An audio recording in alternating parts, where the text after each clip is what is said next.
We are going to start the program with the Pledge of Allegiance. I'm going to ask our first two speakers, our leadership, to come and get into queue. And please join in unison as we recite the pledge. From there, the program will commence. We are starting in 2 minutes. Feel free to. Thanks.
Ladies and gentlemen, mayors, my name is Tom Cochran,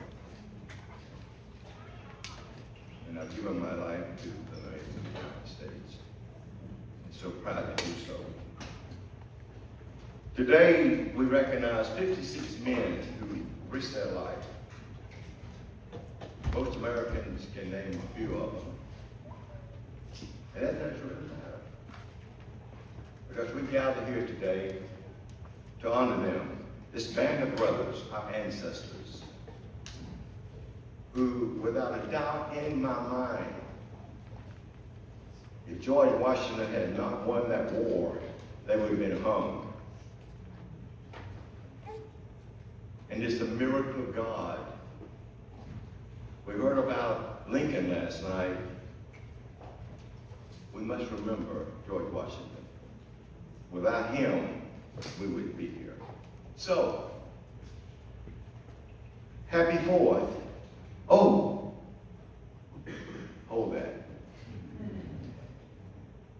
2nd. Right? Hold that. Happy 12th. They came here in a place which hallowed ground. He was a Virginian. He had 6 fingers. He had 6 fingers. On this hand, no fingers, only a thumb.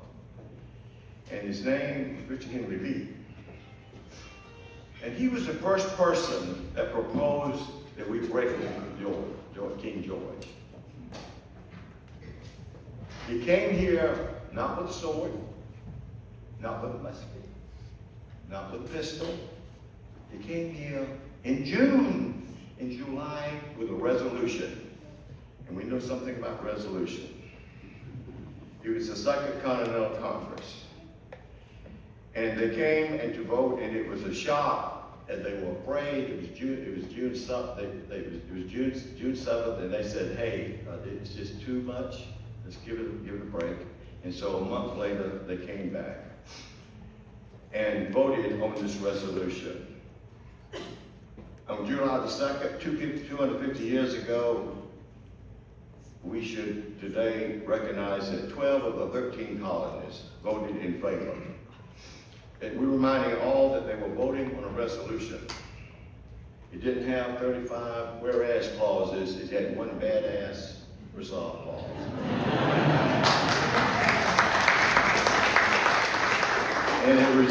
And this is, we talk about the Declaration, we talk about the Constitution, but the resolution that they voted on July the 2nd, put them in trouble if they got caught, Resolve that those united colonies are and of right ought to be free and independent states, that they are absolved from all allegiance to the British Crown, and that all political connection between them and the state of Great Britain is and ought to be totally dissolved.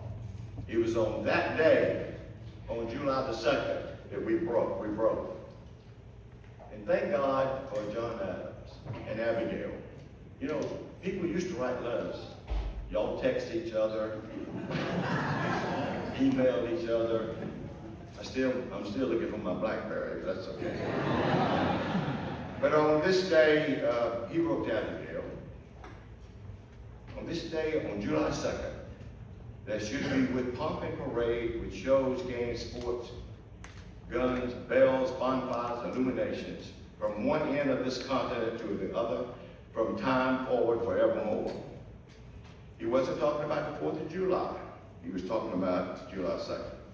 So the next 2 days, Thomas Jefferson, Mr. Livingston, and a few of them, polished up the Declaration of Independence. But only 2 people signed this thing. It was a vote. They didn't sign anything. It was a vote, and only 2 people signed it, and one was Hancock, and the other was his secretary, Thompson. 2 signatures. They sent it to a local printer named John Dunlap.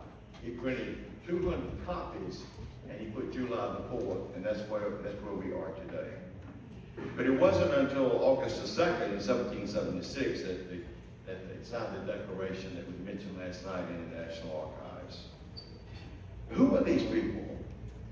I mentioned a few. One was Josiah Bartlett. He made the West Wing famous. Right? He was the first guy to vote. And they say, Mayor Roots, that when he said "I," you could hear him in Chester, Pennsylvania. You know why? Because he couldn't get to the First Continental Congress because the Brits had burned his house down. He was the first man to cast a vote for the first. He was the first man to cast a vote for the resolution. Second man to vote for the independence, and so he was really up front. Now, John Adams was a cranky old man, and but he knew the Southerners. He knew the Southerners were going to drag him in a war, so he decided to scheme and ask Thomas Jefferson to write it, and he also asked Richard Lee to write it. And he wrote to Abigail. And we had task forces. They had subcommittees. This is what he said. The subcommittee met. Jefferson proposed to make me the drafter. I said, I will not. You should do it. Oh no, said Jefferson. Why will you not? You ought to do it. I will not. Why? What is your reason? The reason first is that you are Virginian, and Virginian ought to be ahead of the game. I am obnoxious, suspected, and unpopular, Thomas. You are very much otherwise. Reason third is you can write 10 times better than me. So, and, you know, as I mentioned last night, they all both died on the same day, and when he died, he said, you know, Thomas Jefferson had already died. There are a number of others I want to mention, but one of the most famous ones was Cecil White. They had 3 votes for Delaware, and Cecil Whitney had left. We heard about the midnight ride off of here. They called him and said, get your butt back to Philadelphia. And he did. He got on a horse overnight. He rode a horse in the mud. He also had cancer in his face. And he always had a veil over his face. I wonder what the silhouette would look like when he rode all the way.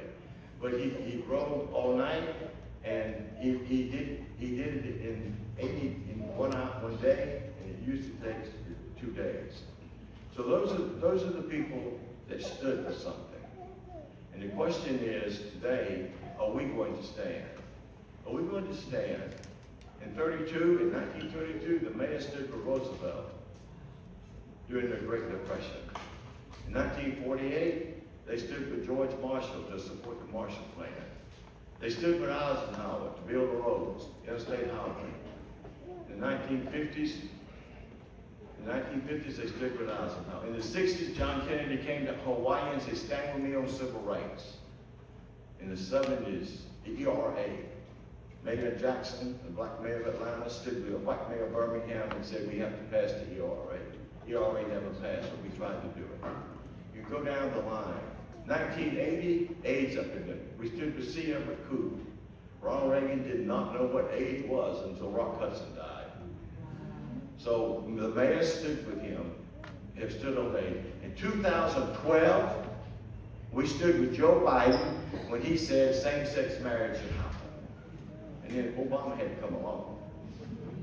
So this is what the Conference of Mayors is all about. And the question is, are we going to stand? Today, mayors are being targeted, our money's being held back, the elections, and I've often said, elections should be balloons, buttons, and bumper stickers. Elections should not be masked men with guns. So that's where we are, ladies and gentlemen. In the name of those people who have died in Yorktown, in the name of those people who died in the trenches of World War I, in the name of those people who died at Normandy Beach and Iwo Jima, and all the people that have died fighting for democracy, by God, we've got to stand in support.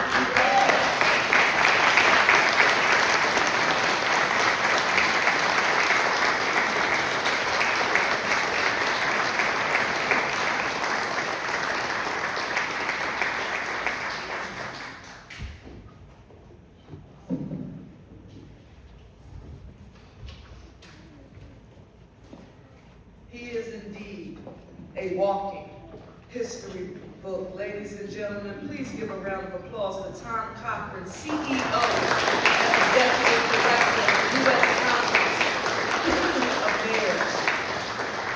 I want to take this opportunity to sincerely thank the President of the U.S. Conference of Mayors, San Diego Mayor Todd Gloria. Please give him a round of applause.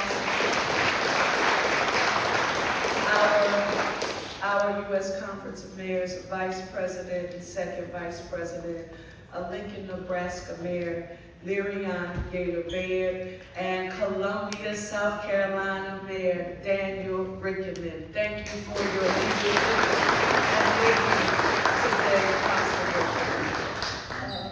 This morning, we walked through the American story. In just a few blocks, we reflected on our nation's highest ideals. We confronted some of its hardest truths, and we reminded ourselves that history is not simply something that we inherit. It is something we shape as leaders and as doers and as mayors. The U.S. Conference of Mayors, convening mayors representing rural, suburban, and urban America to gather here today so that mayors can celebrate America, truly makes this a very historic moment. Republicans, Democrats, independents, moderates, and progressives. No matter the party or the label, there is one unifying title for us all, and that is, we are the mayors of America.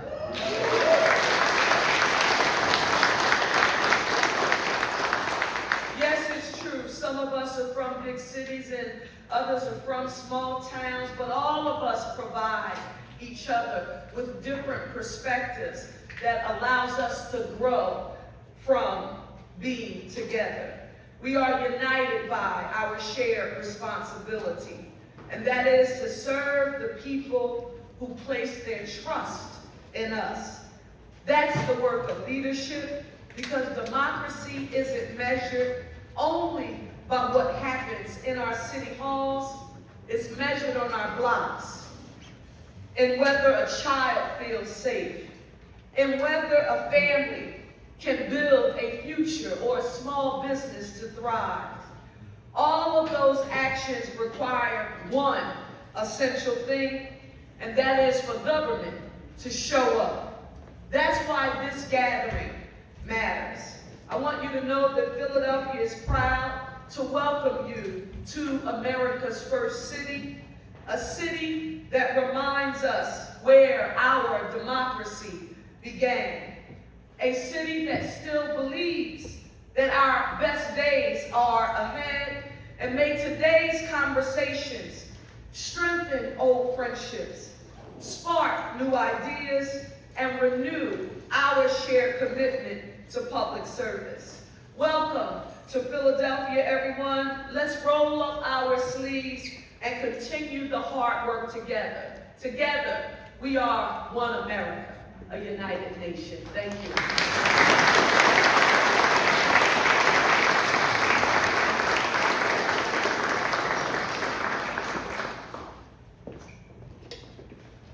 Oh my God, how did I end up having to speak after Mayor Parker? I accept all your condolences.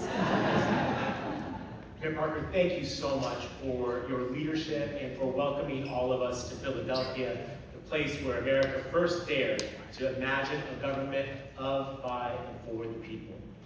I want to acknowledge and ask you all to join me in celebrating Comcast for their strong support of our conference and for the generous support of today's events.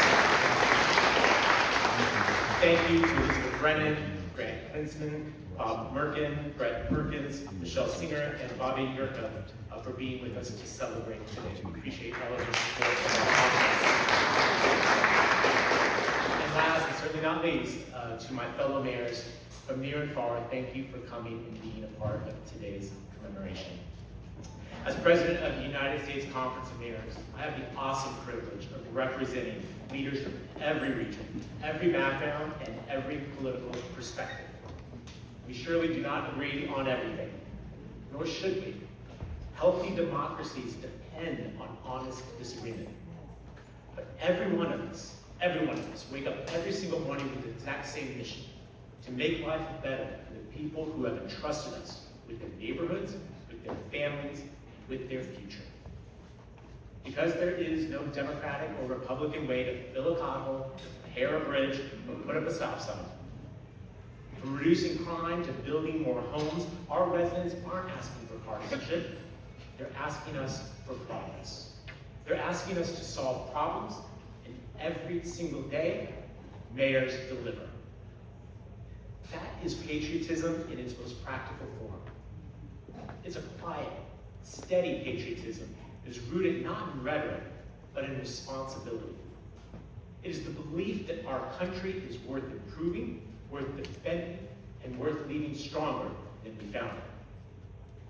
As we celebrate the 250th anniversary of the American experiment, we do so at a moment when democracy is being tested around the world and trust in institutions is under strain here at home.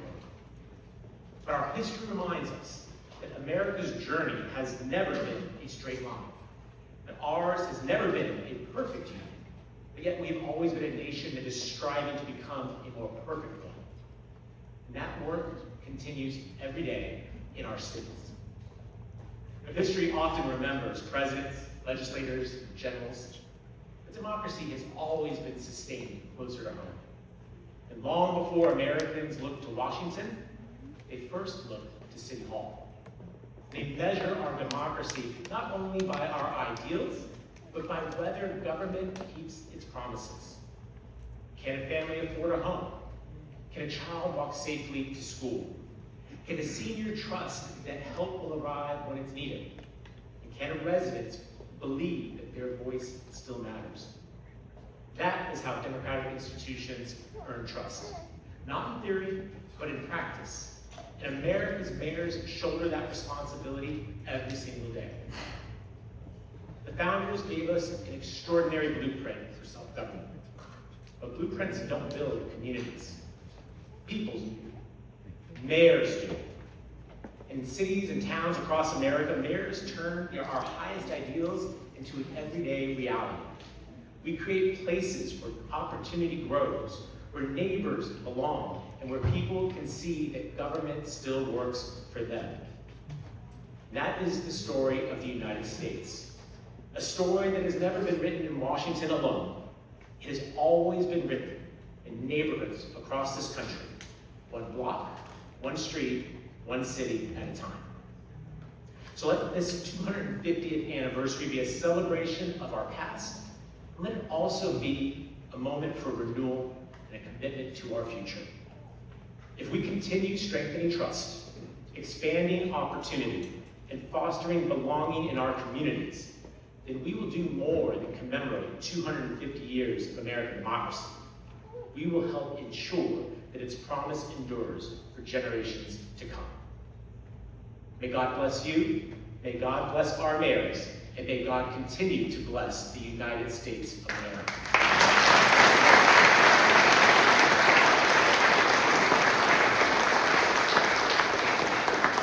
And now it's my great pleasure to introduce a true community advocate who understands that strong cities are the foundation of a strong America. Mr. Bret Perkins, the Senior Vice President of Community Growth and Economic Development for Comcast. Bret, let me turn it over to you.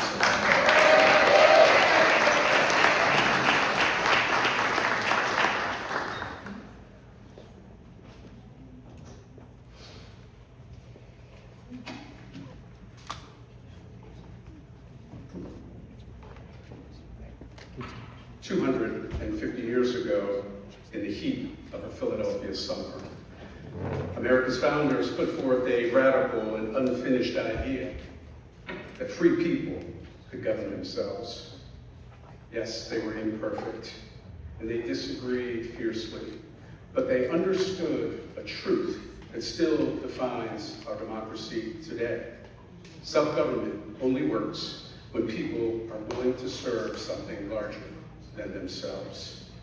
That is why this gathering of America's mayors in the city where this nation began is such a powerful testament to the durability and the urgency of that promise. Good morning. My mayor would expect more. Good morning. Good morning.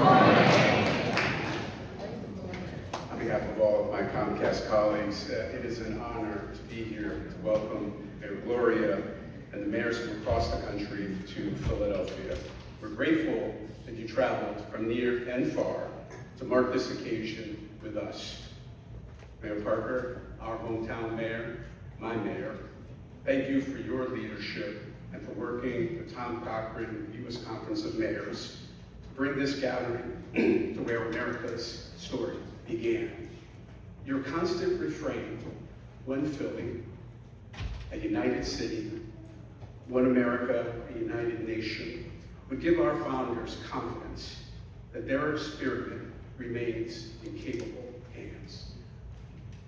And thanks to Scott Stevenson and our friends and the dedicated team at the Museum of American Revolution for welcoming us to this remarkable institution that brings our shared history to life. For Comcast, this is personal. This is home. We're an American company built over more than 60 years from roots that started here in Philadelphia. Our founder, Ralph Roberts, was a child of the Depression, an entrepreneur, and the eternal optimist. He carried a simple question through every stage of our growth. What's next? That question belongs in this room because mayors answer that question every day with practical leadership, with American ingenuity, and a commitment to results that people can see and feel. As we mark the 250th anniversary in Philadelphia, it is fitting to hear from one of the country's foremost voices on the Constitution and the American experiment. Professor Akil Reed Amar has spent his career helping Americans understand not only the text and the history of the founding documents, but the enduring questions they continue to place before each generation. His perspective is especially meaningful in this room, with mayors who put the principles of our founding into practice every day. So, in the city where this experiment began, and in a room filled with leaders responsible for carrying it forward, please join me in welcoming Professor Akil Reed Amar.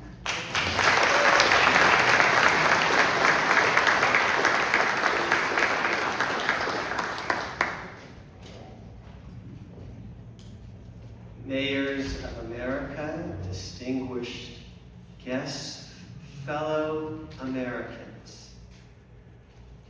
250 years ago, a quarter of a millennium ago, today, steps from this spot, July 2nd, 1776, America was born.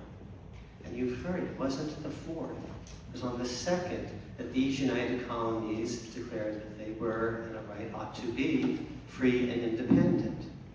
Okay, so what's the 4th all about?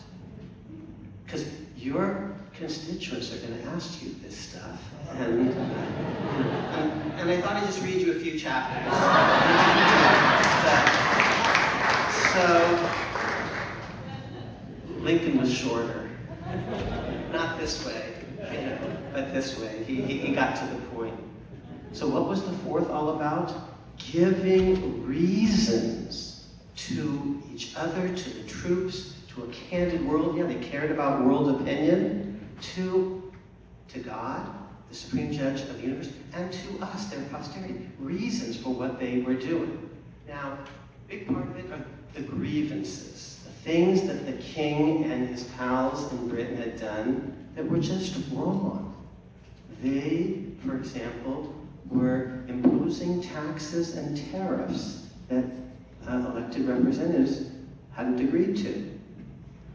They were quartering huge bodies of armed troops in major urban centers. They were threatening judicial independence. Read the document. I'm not making this stuff up. But if you read the grievances, you have to read kind of in ascending order. The biggest grievances of all come at the end. War has already started. Lexington, Concord, that's a year in the past. 1,000 people have been killed or wounded in Bunkers Hill. Military conflict has begun, and the king is waging war against us. He's not protecting us, he's killing us. Okay, that's already happened. So how can we remain allegiant to him? And he's not listening to us. We've sent all these petitions, and he won't even allow them to be heard. That's what Lynn Miranda is capturing. You know, he's living in his head. Dude, I can't hear you. Da da da da da. He's not. So, and then immediately they have to establish their own governments, state by state, and that also, of course, involves cities. And they're going to have to create governments that don't violate all those rights, that do respect jury trials and judicial independence, and no taxation without representation, and limits on the military domination of civilian authority. Okay? So that's the first step. The American Revolution originally was about self-rule at a local and state level. They weren't imagining one vast indivisible nation, which we're so grateful we have today. That's not quite what they're imagining. Okay, fine, you say. And now I understand the grievances. I understand we needed a longer document to give the reasons, because you just did it on July 4th, but now you're telling everyone why. Telling us why. But what's that all men are created equal stuff all about? Because it didn't have to be there in order to merely declare independence. Okay? And the king actually wasn't violating that quite in the same way that the king and Parliament were violating other things. Well, that's one of the biggest questions of all in America. What are those 5 words all about? Deeply contested. I'm going to give you Lincoln's theory, okay? But other people have different theories, but I'll tell you Lincoln's. And at Gettysburg, of course, he puts those 5 words at the center of the whole darn thing. He's saying that in 1863, and he's saying 87 years ago, 47 years ago, you do the math, 1863 minus 87, and carry the 1. Yeah, we old people, that's how we did it, we had calculated. That takes you to 1776. Not the Constitution, not the Bill of Rights, but the Declaration of Independence. And he ends, 47 years ago, our fathers brought forth upon this continent a new nation, on July 2nd, actually, conceived in liberty and dedicated to the proposition that all men are created equal. That's the center, he says. But you didn't need that to declare independence. You didn't. So what's it there for? And I'll tell you a little bit. But now, your constituents are going to say, and Lincoln says, it's there because we're going to be hanged if we lose. We're appealing to the God of battle. We want to be on the right side of the Lord God. And we are acknowledging, actually, this is Lincoln's interpretation, that in a just society, in a truly just society, anywhere in the world, people are born free. No one should be born a slave or born a slave master. That's Lincoln's idea. He says they didn't do it at that moment, but they said that's the truth, and that was going to be their North Star that we were going to have to eventually reach. Other people have different interpretations, but I'm with Mr. Lincoln. You didn't need it to declare independence. You didn't even need it to explain independence. You needed it because we are a moral nation from the beginning, and that's our North Star. Okay? Well, that's an interesting thought. And you say, well, Professor, and your constituents are going to ask you these things. They're going to say, well, what about, and they talk about consent to government, what about women? So in fact, Abigail is not asking John in that letter for women's suffrage. She was saying, actually, when you understand the history of it, in this new regime, you should not let husbands beat their wives. That's actually, and the women didn't vote in Athens or Sparta or any other, ancient, there were a few in New Jersey, but that's about it. Later on, Elizabeth Cady Stanton is going to say at Seneca Falls, we hold these truths to be self-evident that all men and women are created equal, and she's going to ask for women's suffrage. Oh, and it happens, actually, but it takes a while, and if you read this long book, it ends in Philadelphia with women getting the vote. So that's the last paragraph. But that's not what Abigail was quite asking for. And women at the time, white and black, are very supportive of the American Revolution. Okay? And then you say, well, what about Native Americans? Your constituents are going to ask you these questions. And the truth is, some tribes support the American Revolution and some not. Okay? And the French, we fought against them in the French and Indian War, and now they're on our side. And it was the French and Indian War. There were Indians against us in that war, but now some of them are on our side. Wow, that's a complicated story. You got to know it. Your constituents got to know it, and I'll tell you why, because the only thing we have in common as Americans is our history. We need to know this stuff. And you say, okay, well, was it really popular among white Americans? Did they really buy into it? Yes, and here's why. Now, we don't have poll data. You guys are desperate for poll data. You actually want to know. No, I understand. You want to know where your constituents are, and they didn't have, the New York Times polls and Fox polls and all the rest. And other people have that basically said, well, a third supported it, and a third opposed it, a third were different. No, that's lazy thought. I actually give you a better argument about what the numbers actually were in this book. It'll take only a few minutes to read. the words that made us. America is, people are already voting in America, everywhere. Here's the key fact that we know. Almost no elected official in America, and there are elected officials everywhere, supports King George. They almost all support the revolution. That's an interesting fact, because America's already democratic, okay? So it's more than a third, okay? The one guy who actually gets elected through the 1770s and is opposed is actually from this town named Joseph Galloway. But overwhelmingly, every colony turned state, the mayors of America are for the revolution, okay? Oh, you just learned something. No, read the books and you'll learn more. Okay, now, you say, okay, we talked about women a little bit, we talked about white men. See how many people voted? Way more than anyone else, anywhere else in the world ever had. They didn't put the Declaration to a vote, they put the Constitution to a special vote. That's what this We the People is all about in 1787. But 70–80% of white men got to vote at the time. That compared to England after 1833, maybe Great Reforms, 15% of the white men are voting in Britain. After 1833, it's an astonishing democratic culture, and don't let Howard Zinn tell you otherwise. Okay, I'm with the great Gordon Wood. This is a reference to Matt Damon's Good Will Hunting. Okay, so we Americans have more to be proud of, you see, than some of us have been told. Okay, but now, what about slavery? And they didn't eliminate it immediately everywhere. And if you think it's just about Tom Jefferson, you're going to get it wrong, because he never frees his slaves, and he talks a good game but doesn't do it. And Virginia doesn't free its slaves before the Civil War. Right next to him. It's not just him alone. It's America that's doing this. You got John Adams. He's from Massachusetts. And you got Ben Franklin. Have you ever heard of Ben Franklin? Some of you in this town? Okay. And he's from Pennsylvania. And here's the point. The world has... How many of you have heard of 1619? Your constituents have. Okay. When old world slavery comes to America? Yeah, but there was New World slavery already in the Americas. The Native Americans were enslaving each other. There's slavery everywhere in the world, in Africa, in Asia, in Europe. That's why they're called Slavs. Okay? So the world has always had slavery forever. And they've always had the idea of freeing individual slaves, emancipation, manumission. It's in the Old Testament, it's in the New Testament, it's in the movie Ben-Hur, it's in the movie Funny Thing Happened on the Way to the Forum. Freeing individual slaves.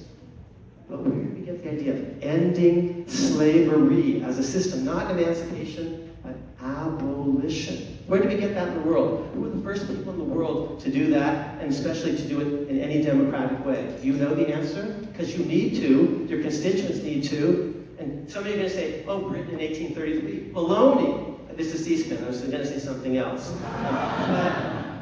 Britain actually only gets rid of slavery in the West Indies, not in Indian subcontinent, where my answers come from. So no, and that's 1833. The world's first abolition society is formed in a place called Philadelphia in 1775. And right in what we call Independence Hall, Pennsylvania State House, days after July 2nd and July 4th, Ben Franklin, in that very same building, is going to preside over a state constitutional convention that adopts a state constitution. Here's how it begins, the opening words. All men are born free and equal, as in all men are created equal. And Pennsylvania, very soon, within the next few years, embarks on a project to end slavery permanently in Pennsylvania.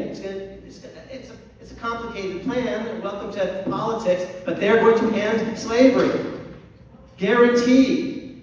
And then John Adams presides over a convention in Massachusetts in 1780, and they adopt a constitution, a state constitution, a state and local governments. They do things first. Begins these opening words. All men are born free and equal. Actually, Pennsylvania's all men are born equally free and independent. Same idea.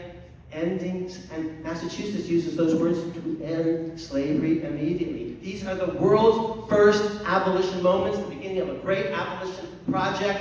I'm going to be straight with you. Raise your hand if you actually knew that. Okay? Chris did. So read the damn books. Okay? Because You don't know our history, and if you don't, we die as a people. If you don't know, that is the people. Now, it's just beginning, okay? But states do things first, and other states copy them, and by the time Abraham Lincoln comes along, there's 19 free states. You know how many free colonies there were? 0 in June 1776. So 0 now to 19. When Lincoln gets elected, 19 free states. You need a fugitive slave clause because they're now free states. There didn't used to be free colonies. And of those 19, 15 have state constitutions that say all men are born free and equal, or some version of that. By men, they mean women too, of course, of course, of course. And they're embracing the Declaration, or at least the Northerners are. Southerners have a different take on the thing. I'm giving you Lincoln's vision. And I'm telling you about people like John Quincy Adams, who stands on the shoulders of his father, and on whose shoulders Lincoln stands. And he's the one president who knew both George Washington, he names his firstborn after that. Talk about pressure. George Washington Adams, what a name, and it doesn't well end. You can put too much pressure on our kids, truthfully. But he's the only president who knew George Washington and who knew Abe Lincoln, and I can tell you stories if you read the books actually, about how he's invited. There's a great building just steps from where we are. It's dedicated to anti-slavery.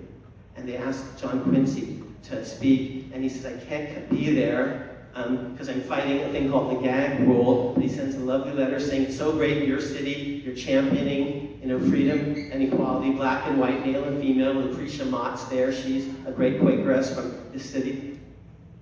And that building is burned to the ground, intentionally, by an act of arson. The opening week, it's the worst, torching in antebellum America, except for when the Capitol burns to the ground in the War of 1812, because some people didn't want to have free speech about race and slavery.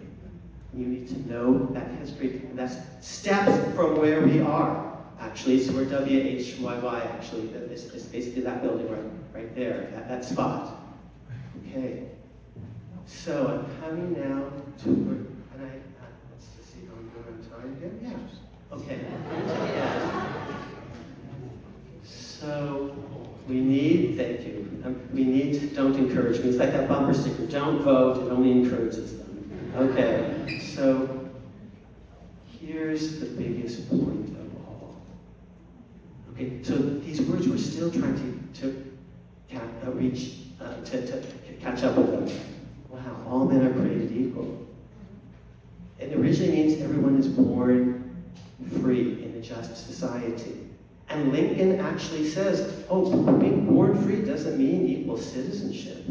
And the Lincoln Douglas debates, and he says, and I'm not in favor of Negro voting. He says that in the Lincoln Douglas debate. He grows. And this idea of born equally free will become, which is universal everywhere in the world. When you encounter in the wilderness a horse, you can tame it, make it your own. You can own it. You can't do that to a fellow human being. They're not tameable beasts of the field. We're all in a just society of the same species, God's children born equally free. That's Lincoln's idea. It's universal, mathematical, Euclidean, but that's not the idea quite of equal citizen, because only some of us are Americans as opposed to Canadians or French folk. So the equal citizenship idea is a different one. It's narrower, but it's deeper. And that's the words of the first sentence of the 14th Amendment, which was just ringingly reaffirmed by the Supreme Court, that if you're born on American soil and under an American flag, you're an American citizen. It's not universal. It's a deeper idea. That's narrower. Being a citizen doesn't mean you get to vote. A 2-year-old is a citizen. Women were citizens way before they became voters. So you need to know the story. I've got some stuff to help you with that. We are giving away free books to you all. So how do you go from born equally free to born a citizen to now born a voter, black or white, eventually the 19th Amendment, born a voter, male or female. But this birth equality idea, wow, it's deep. And its essence is you shouldn't be exalted or demeaned because of the accidents of your birth. You're equal whether you're born black or white, male or female, Jew or Gentile, in wedlock or out of wedlock. Alexander Hamilton, of course, is famously born out of wedlock. How does a orphan son of a whore? I know this is C-SPAN. Maybe you can even say, how does a bastard orphan son of a whore? Okay, I did it. So, born black or white, male or female, Jew or Gentile, in wedlock or not, or born to citizen parents, or born to non-citizen parents. My parents were not citizens here. So I'm going to tell you a personal story about me, but then I'm going to tell you a story about us, and then I'm going to sit down. Okay, here's the story about me. I'm born in Ann Arbor, Michigan, and my parents are citizens. They're here legally, they're doctors, they're saving American lives, but I'm an equal citizen because I'm born on American soil and under the flag. And my parents, when I'm 10 years old, bring me to Philadelphia. And I go to Independence Hall. And I'm really inspired. And I think, I want to study the Constitution. And my mom walks me around. My dad is going to the meetings. And she walks me under William Penn's statue. And today, thanks to you, you're putting me up in a hotel, and I'm looking up at William Penn's statue, and right above it, the heavens. My mom passed a few years ago. So this city, you know, and mine is just one person's story. You all have stories. So that's the story of me. Now, how about the story of us? See, because the only thing we have in common, my fellow Americans, is our history, our institutions, our creeds, our commitments, the Declaration, the Constitution. I mean, this is astonishing. A quarter millennium later, look to your left, look to your right. Maybe they wouldn't have predicted that we'd look this way. You know, that someone like me would be up here. Okay? But, wow. So here we are. And let me tell you about John Meacham was great yesterday, so was Danielle Allen, so was Colleen. All amazing. And Danielle says, 19th Amendment, biggest democratic moment in history by the numbers. You know, and John Meacham says, really only in 1965 did we begin to become truly multicultural, multiracial. And without LBJ, you don't have a president named Barack Hussein Obama. How the heck did that happen? Here's how it happened. He went to the National Constitution Center and gave a great speech about race in America and said, I'm a tall, skinny lawyer from Illinois, and I know the Constitution too, just like Abe, and I can tell that story. You need to be able to tell that story, you see, because that's what we have in common. And the bad parts too. You need to tell about slavery and why it took so long for this and that and the other thing. But the only thing we have in common is America. We don't have race. We don't have religion. We don't have region. We don't have party affiliation. We're deeply divided, but we are, Mayor Parker, one united America. That's the idea, but what unites us is the Declaration of Independence, the Constitution, our history, our traditions. That's why we need to commemorate, to remember who we are. Just like Jews every year have a Seder to remember we are a people that did this and this and this, that came out of bondage, out of Egypt. So every year, on July 2nd, July 4th, we need to remember actually what happened. Okay, so one more minute. How did we get this National Constitution Center? Do you know the story? Because I do, because I'm one of the founders of it. And here's how it happened, and mayors were part of it. This is hallowed ground, like on access for Independence Hall. What an amazing place. And those of you who were there yesterday, please give it up for the National Constitution Center. And this amazing place, we had it because a Democratic mayor, believe it or not, Philly is a Democratic town, who knew? And a Republican president, Ronald Reagan, who both loved America deeply, worked together with state government as well to make that happen. You know, when stuff happened, I heard mayors are in on it. They make stuff happen, and they make stuff happen, and they work with people of both parties and all races and sexes and colors and creeds. Okay? But I want you to just in conclusion, the point is we need to know more about our history. We We do. We need to know it's July 2nd and not July 4th, and why, what those words, amen, are created equal, really mean. So, look to your left, please. And you already know this already, but look to your right. Recommit yourselves to each other. We need to commit ourselves to each other, to pledge, our lives, our fortune, our sacred honor to each other. Wow, 250 years ago, today, steps from this spot, it all began, and we get to carry it forward. Thank you very much.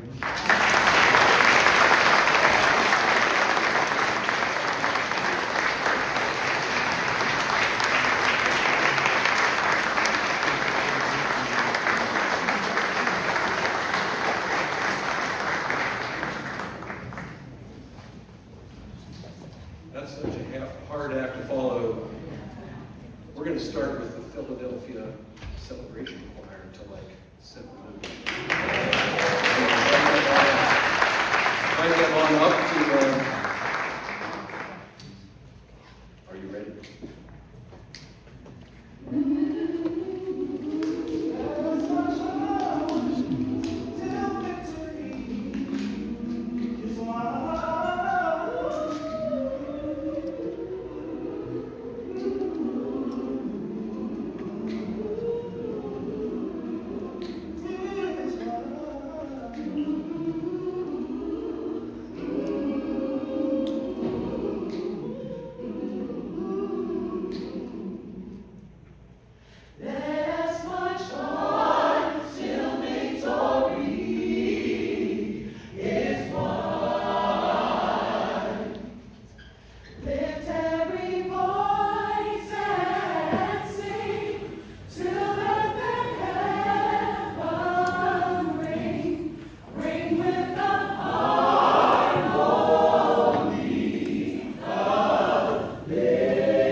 How's that for a having fun?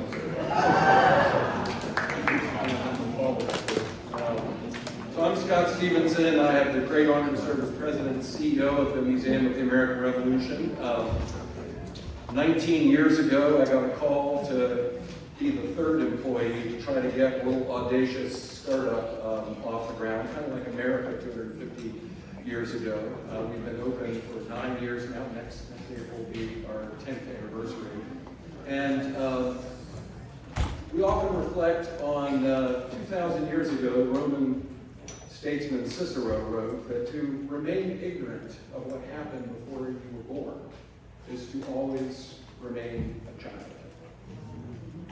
And so we see our mission in partnership with the National Constitution Center and all the incredible historic sites and institutions in this square mile. America's really most historic square mile. We think of this as really America's First City, with apologies to St. Augustine if you're represented here, is really the campus of the University of America. It is a place where, fortunately, people still feel drawn to come to this place, like your parents felt.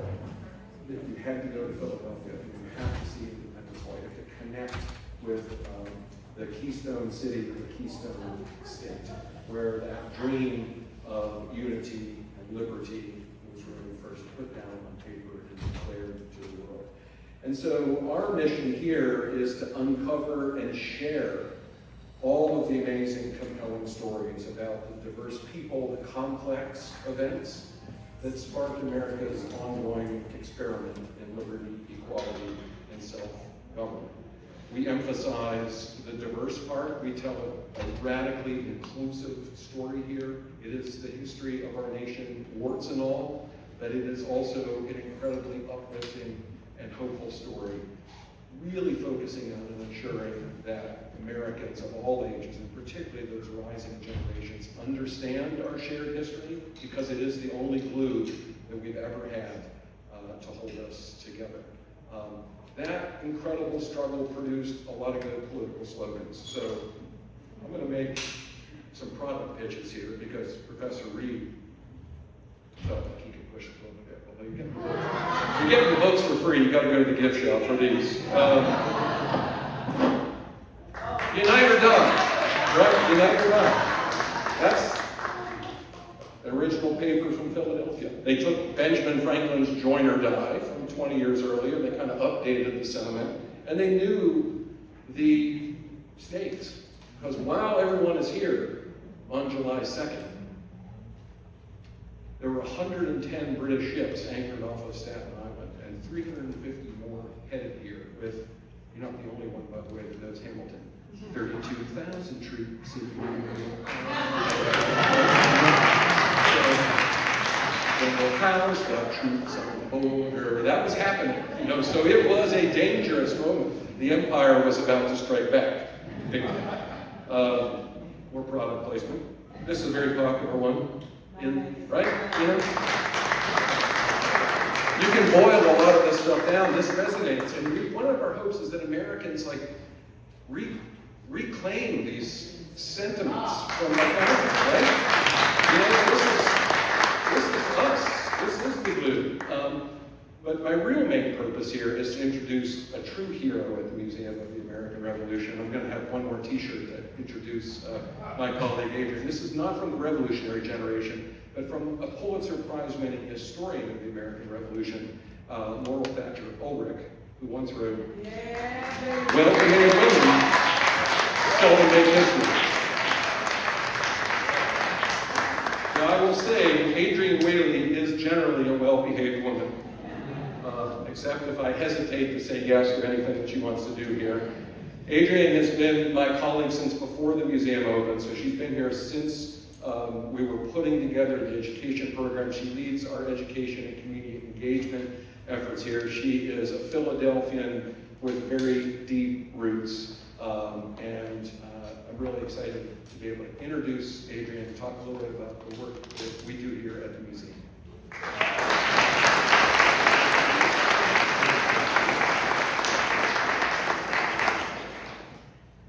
Well, good afternoon, everybody. How are we feeling?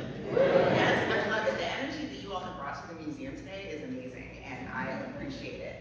I find myself wondering, why am I, as a museum educator, in front of this group of mayors? What is happening right now?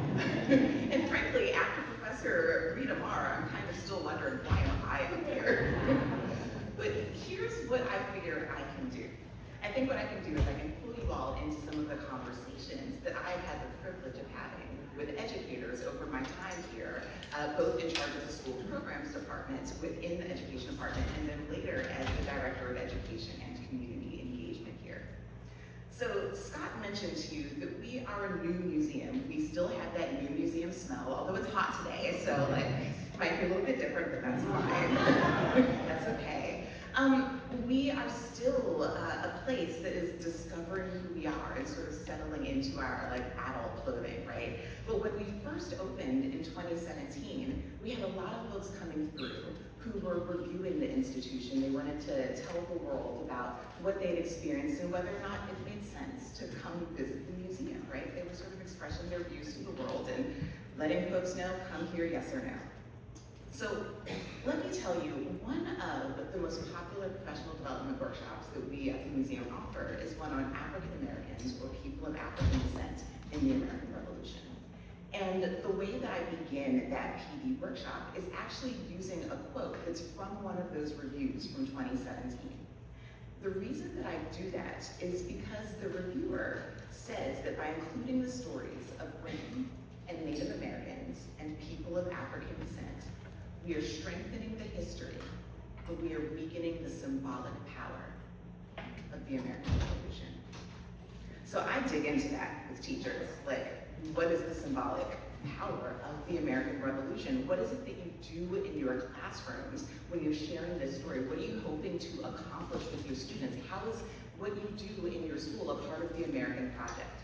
And is the symbolic power of the American Revolution something so fragile that including all of the voices of the people who were here and participated in it, something that will destroy that power, right? There's this letter that John Adams writes to Benjamin Rush, which I like to think about when I think of what we might mean when we talk about the symbolic power of the revolution. He says it kind of in jest, but I think it's important for us to grapple with this. So he says to Dr. Benjamin Rush, the history of our revolution will be one continued lie from one end to the other. He says, the essence of the whole will be that Dr. Franklin's electrical rod smoked the earth and outsprung General Washington. That Franklin electrified him with his rod, and thenceforward, these two conducted all the policy negotiations, legislation, and war.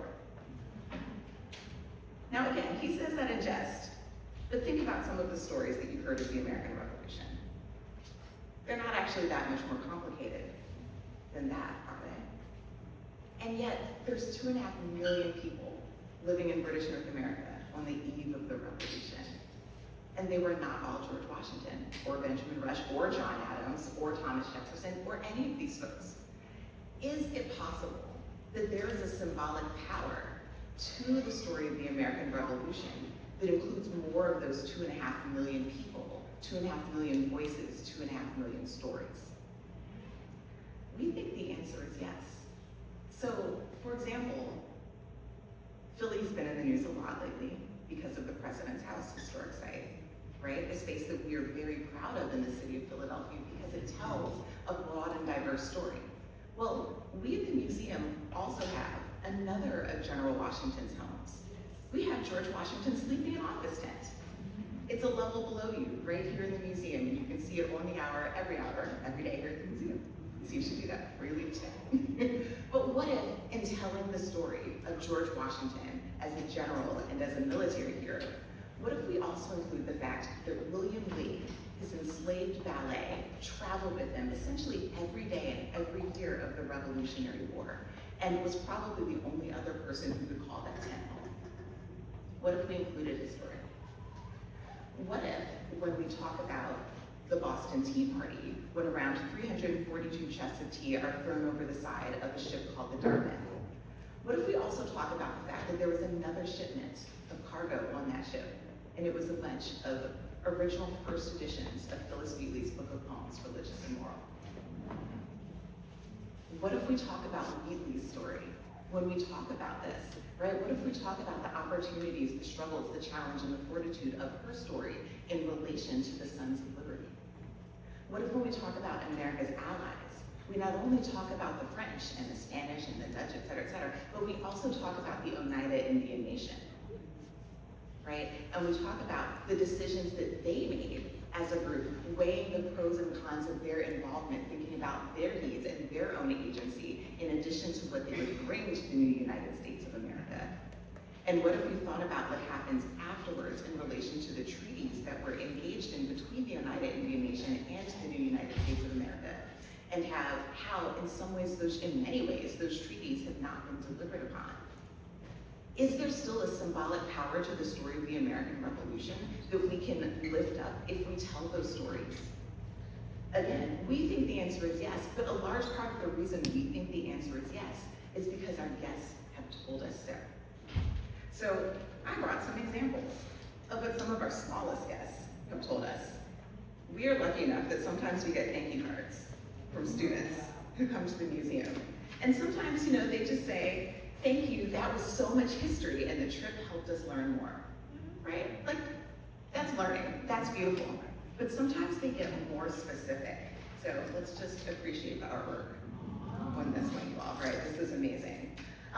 It was very fun learning about African Americans, King George and all, exclamation point with a heart. My favorite was the movie theater. I hope you have a wonderful life. Thank you, wait, I have to open this up. Best trip ever.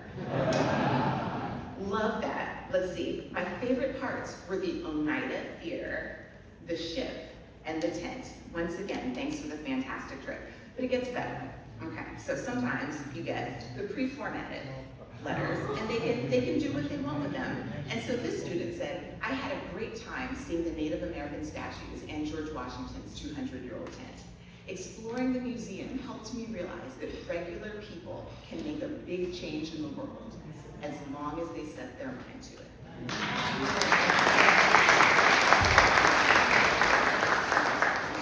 I learned that people during the Revolutionary War had a much harder life than us. But even though they had a harder life, they worked together and accomplished a lot. I had an amazing time seeing Washington's tent and the amazing lifelike statues. Exploring the museum helped me realize that it doesn't matter what age you are to do great things. Beautiful, right? What about from teachers and from adult guests? One teacher told us to see evidence of women participating in various capacities was a game changer. Truly eye-opening, the exhibit's narrative was unabashedly truthful about our nation's beginnings. The war has ended, but the revolution continues. I appreciate the full orb storytelling, acknowledging the best and the worst of us. Thank you for conveying an honest approach, magnificent and inspiring. And maybe this, it really created a deeper sense of patriotism and appreciation for the revolution leading to our nation's founding.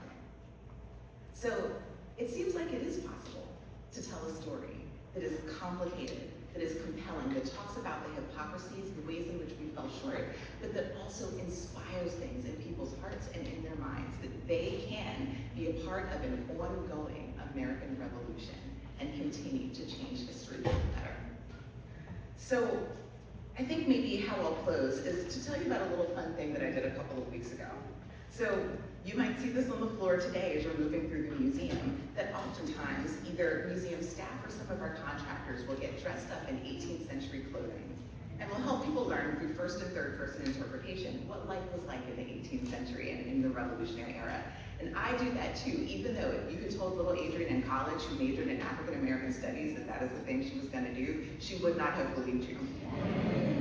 But I get dressed up on a pretty regular basis in 18th century clothing to tell the story of Philadelphia's pepper pot soup women, who were free black women, who were entrepreneurs, who ran their businesses on the street, kind of like falafel carts and hot dog stands and things like that, as a way to earn money and maintain their dignity in a time in which it was very difficult to do so. And myself and two young ladies actually dressed up as pepper pot soup ladies a couple of weekends ago for a major arts festival that took place across the city. And in one of the conversations that we had, a woman approached us and said, I was in high school during the bicentennial. And she said that their school, as well as others, had been approached actually by the then mayor of the city to ask if they would participate in the celebrations. And their class, which was predominantly African American students in West Philadelphia, took a vote and declined to participate because they had never seen stories of people of African descent lifted up when it came to the American Revolution. what she said to us as we were standing there in our petticoats and our straw hats and our kerchiefs and everything, she said, if I had known these stories, we would have voted differently because we would have seen ourselves in the story. So I think what I want to leave you with is this idea that we can share these complicated stories. That in this moment where so many people have megaphones and they're using them for all sorts of different purposes, right? And they are shaping changes, political and social, in all of our communities. If they haven't already come to you and used their megaphones, they are going to. And the question is, how are you going to react? I hope that you were inspired by everything that you heard this morning, this afternoon, to feel like there is a story of the revolution that is complicated, dynamic, compelling, diverse, frustrating, upsetting, and uplifting, that says that we can maintain the symbolic power of the revolution as well as maintaining the good history.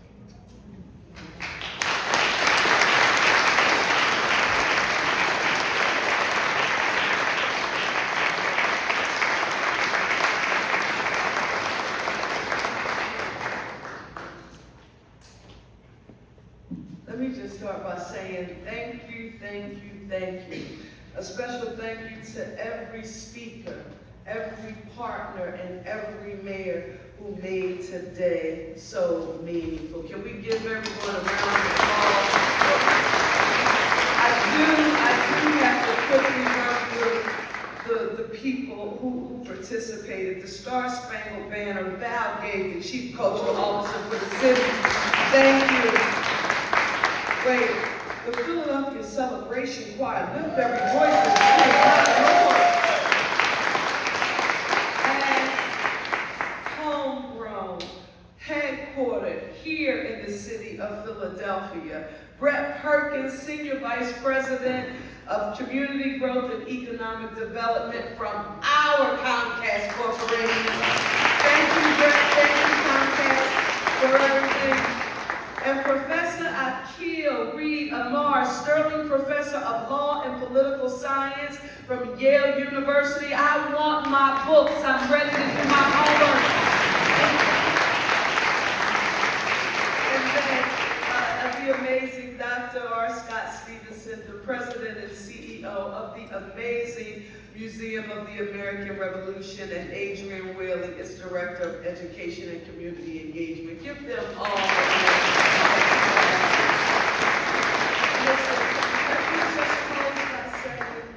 this morning, it is true, we walked through history. Now, this afternoon, the baton is in our hands. As the 100th mayor of the city of Philadelphia, and the first woman ever elected to serve in this office, at exactly the first woman in 341 years to serve as mayor.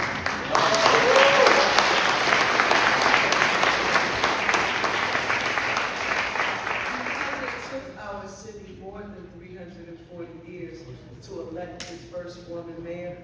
That's a clear reminder to me that progress doesn't happen because time passes. That's not why progress happens. It happens because people decide that the status quo will no longer be accepted and it is not good enough. Now, I want each of us to remember that's why we were all elected. Not to protect the status quo, but to challenge the status quo in every way imaginable, to solve problems, to bring people together, to make our communities safer, cleaner, greener, and with access to economic opportunity for all. And in talking with each of you, I want you to remember this, America. Mayors from rural, suburban, and urban America, from every party imaginable, we have come together today to say to the nation and to each other that we will never forget who we are. I need every mayor for C-SPAN. Now remember how we practice this, mayors. I want everyone under the sound of my voice to repeat after me, because this is what we aspire to do. Let me hear you say, one Philly. One Philly. A united city. A united city. One America. One America. A united nation. A united nation. Let's do more to visit Philadelphia today. Let it renew our purpose to lead with courage, choose partnership over division, and progress over the status quo. And most of all, let's continue to keep passing the baton. Thank you, U.S. Congress.